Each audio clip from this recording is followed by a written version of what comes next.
আসসালামু আলাইকুম বন্ধুরা, এই জমিটা এখানে লাইস করতে হইতেছে। আমাদের এখানে ফুটবল খেলার আয়োজন করা হবে মিনিবার, অর্থাৎ নাইটে এখানে একটা মিনিবার করা হবে।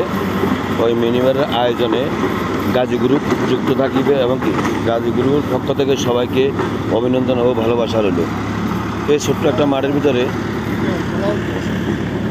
এই মাঠটার ভিতরে মিনিবার করা হবে। রাত্রে আমাদের ছোটো ছোটো বাচ্চারা আছে, ছোটো ছোটো ছেলেমেয়েরা আছে, তারা এখানে খেলার আয়োজন করা হয়েছে। তাই আজকে এই জমিটাকে ট্রাক্টর দিয়ে চাষ করি, সুন্দরভাবে পরিবেশ করি নিতেছে। তারা এখানে ছোটো ছোটো বাচ্চারা একটা খেলার আয়োজন করা হয়েছে। ওই খেলাটাতে সবাই অংশগ্রহণ করবেন এবং কি সবাই বুঝতে থাকবেন। শিশু শিশু বাচ্চাদেরকে সবাই সহযোগিতা করবেন এবং কি তাদেরকে উৎসাহ দিবেন। আসসালামু আলাইকুম। বুঝতে থাকবেন, তাদের সবাইকে উৎসাহ দিবেন আপনারা সবাই।